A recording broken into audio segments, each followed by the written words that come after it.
দুঃখ ভারাক্রান্ত মন নিয়ে আপনাদের সামনে হাজির হয়েছি।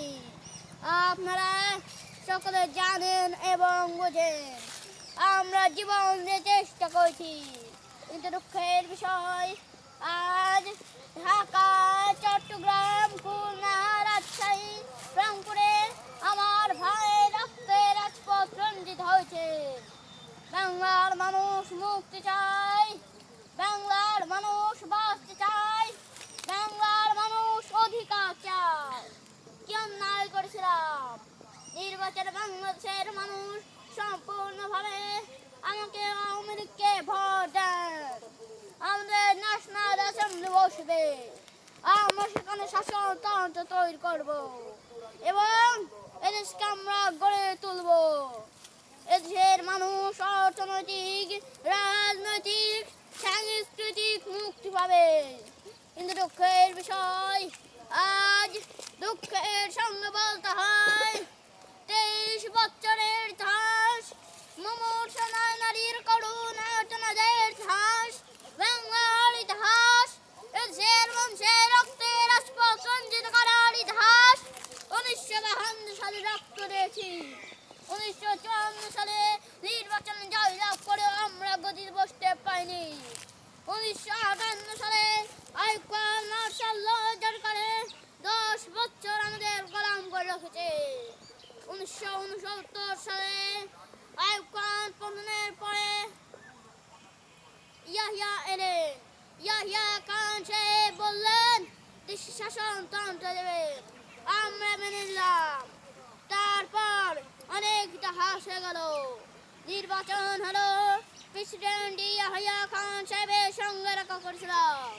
আমি শুধু বাংলা নয়, পাকিস্তানের মেজরিটি পার্টির নেতা হিসেবে তাকে অনুরোধ করেছিলাম 15 ফেব্রুয়ারি তারিখে আমাদের জাতীয় পরিষদের অধিবেশন দেন।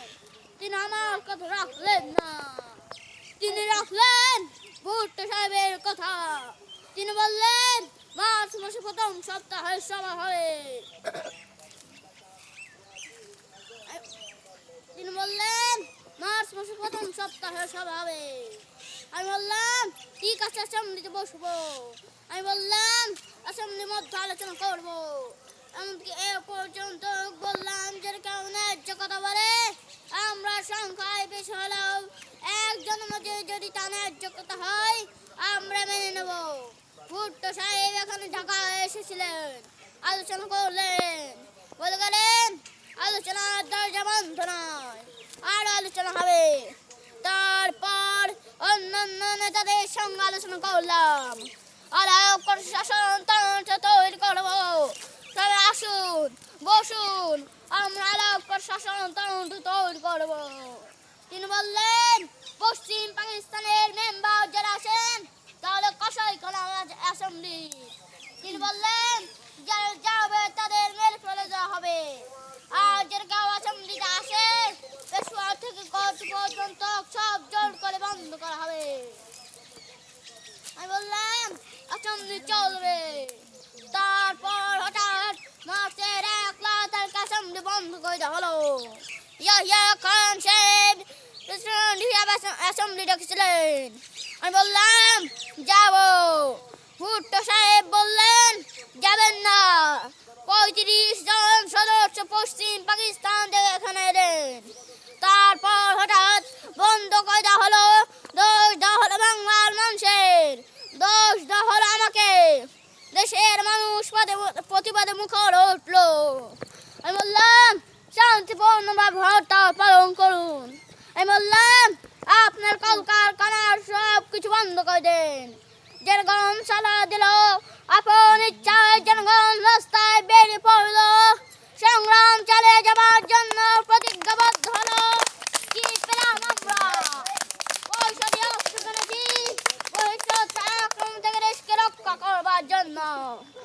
আজ সেই অস্ত্রে আমার দেশের গরিব দুঃখী মানুষের বিরুদ্ধে তার বুকের ওপর হচ্ছে গুলি। আমরা পাকিস্তানের সংখ্যাগুরু, আমরা বাংলাদেশের যখন ক্ষমতা যাবার চেষ্টা করছি তখন তারা আমাদের উপর ঝাঁপিয়ে পড়ছে। বলছিলাম জেনারেল ইয়াহিয়া খান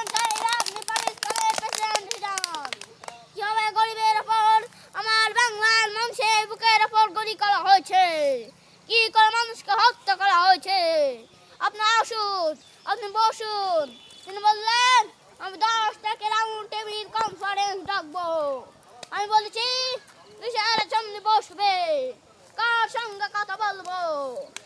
আপনার যারা আমার মানুষের রক্ত নিয়েছেন তাদের সঙ্গে কথা বলবো। 5 ঘন্টা গোপন বৈঠকে সমস্ত দোষ আমাদের ভোট দিয়েছে, বলেছে তাই আমরা 25 তারিখের সামনে কল করেছেন, রক্তের দাগ শুকায়নি। বলছি 10 তারিখে অবশ্যই রক্তের উপর পা দিয়ে আজ ইসরায়েল মুজিবুর রহমান সামনে যোগদান করতে পারে না। সামরিক আইন মার্শাল ল উইথড্র করতে হবে, সমস্ত সামরিক আইন বাহিনীদের ব্যারাক ঢুকতে হবে। যে ভাইদের হত্যা করা হয়েছে তার তদন্ত করতে হবে এবং জনগণের প্রতিনিধির কাছে ক্ষমতা হস্তান্তর করতে হবে। তারপর বিবেচনা করে দেখবো আমরা সামনে বসতে পারবো কিনা। এরপর সামনে বসতে আমরা পারি না। আমি প্রধানমন্ত্রিত্ব চাই না, আমি দেশের মানুষের অধিকার চাই। আমি পরিষ্কার অক্ষরে বলতে চাই যে আজ থেকে বাংলাদেশে কোর্ট কাছারি আদালত ফৌজদারি আদালত শিক্ষা প্রতিষ্ঠান গ্রীষ্মকালের জন্য বন্ধ থাকবে। গরিবের যাতে কষ্ট না হয়, যাতে আমার বাংলার মানুষ কষ্ট না করে, সেজন্য যে সমস্ত জিনিসগুলো আছে সেগুলি হয়তো কাল থেকে চলবে না। রিক্সা গরু গাড়ি রেল চলবে শুধু সেক্রেটারিয়েট, সুপ্রিম কোর্ট, হাইকোর্ট, জজ কোর্ট, সেমি গভর্নমেন্ট দপ্তর, ওপরে কোনো কিছুই চলবে না। 28 তারিখে কর্মচারী গিয়ে বেতন নিয়ে আসবেন। এরপর যদি বেতন দেওয়া না হয়, এরপর যদি একটু করে চলে, এরপর যদি আমার মানুষকে হত্যা করা হয়, তোমাদের কাছে আমার অনুরোধ রইল প্রত্যেক ঘরে ঘরে দুর্গ হয়ে তোলো। তোমাদের যা কিছু আছে তাও নিয়ে শত্রু মোকাবেলা করতে হবে এবং জীবনের তলে রাস্তাঘাট যা যা আছে আমি যদি হুকুম দেবার না পারি তোমরা বন্ধ করে দেবে। আমরা ভাতে মারবো, আমরা পানিতে মারবো। সৈন্যরা তোমরা আমাদের ভাই, তোমরা ব্যাগ দাও, তোমাদের কেউ কিচ্ছু বলবে না। কিন্তু আর তোমরা গুলি করবার চেষ্টা করো না, সাত কোটি মানুষকে দাবায় রাখতে পারবে না। আমরা যখন মরতে শিখেছি তখন কেউ আমাদের দাবায় রাখতে পারবে না। আর যে সমস্ত লোক শহীদ হয়েছে আমরা আওয়ামী লীগ থেকে যত দূর পারি সাহায্য করতে চেষ্টা করব। যারা পারেন আওয়ামী লীগের অফিসে সামান্য টাকা পয়সা পৌঁছে দেবেন। আর 7 দিন হরতালে শ্রমিক ভাইরা যোগদান করেছেন, প্রত্যেককে শিল্পের মালিক তাদের বেতন পৌঁছে দেবেন।